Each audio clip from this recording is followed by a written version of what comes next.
Welcome back to a brand new video. Today I will be talking about the Mainganos.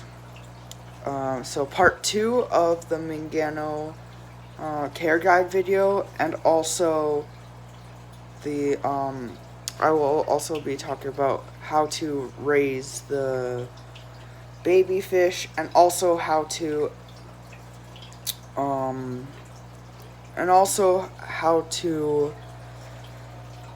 get the babies out of the females that are holding without hurting the female. Without further ado, let's get right into the video. First of all, Mainganos can be kept in a 30-gallon tank without any issue. If you're willing to get more Ambuna cichlids that are going to be kept together, you want to have a bigger tank, like a 50-gallon, which is what I have right here.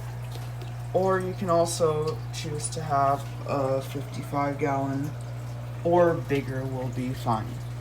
For tank mates, these fish are okay with bottom-dwelling fish that don't really do much, like the pleco and other fish that eat algae and don't move that much. And what not to have as tank mates is fish that could probably eat them, which is like the main one, is probably fish that could eat them. Fish like apes and peacocks might not do as well in a tank with the Mainganos. There might be a little bit of confrontations there. To get the eggs and the baby's attached eggs out of the female's mouth safely, you need to use a toothpick, which will open the mouth without the fish possibly getting hurt, which, if you're not really experienced in it, there's still a possibility that your fish could get hurt. Just try to hold the fish still, rub under their like at the bottom of their mouth,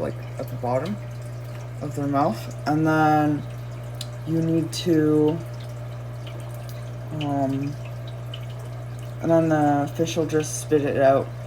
And you want to do this in a small bucket filled with water so that the fish can't really get out. And then you just put the fish back in the tank. The first step is the eggs, or the babies attached to eggs, like you see here. These are not Mainganos, but I'm going to use this anyway because they're the same sort of fish. So you need to buy an egg tumbler. So it looks like this, and it will bounce the eggs around just like the mother would in her mouth. And then once they're free swimming, which means when they absorb the whole egg, then you can put them in a smaller tank. And if you don't get if these eggs aren't like bouncing like this, they could get fungus, which is very bad for the fish, and you could lose all of your babies.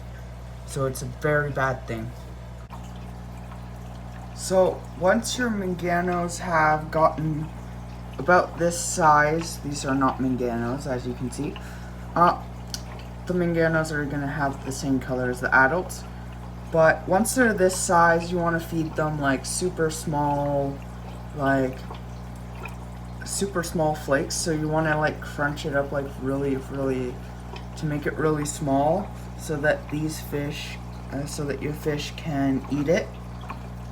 And then you want to have them with like nothing that's bigger than they are, because the bigger fish will eat these like really quickly. The next stage would be the 1-inch stage.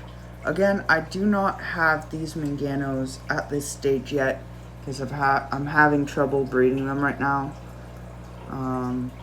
So at this stage, you would feed them a little bit bigger flakes. You can feed them flakes. You can feed them frozen if you really want to. You don't want to feed them too much frozen. You can also feed them algae wafers. They will eat that at this size, and then once they get to the 1 inch mark, I usually start selling them, and I also start selling them at 2 inches as well.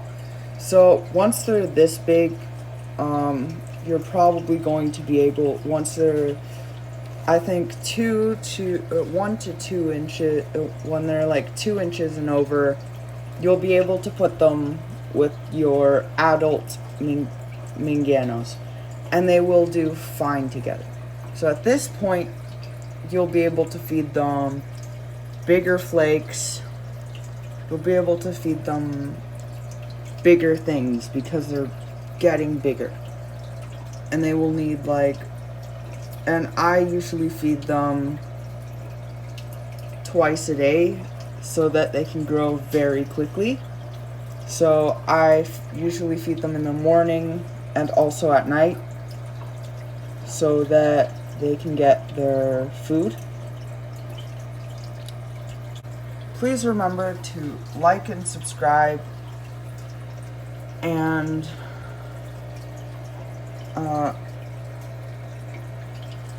then I'll give you another informational video shortly.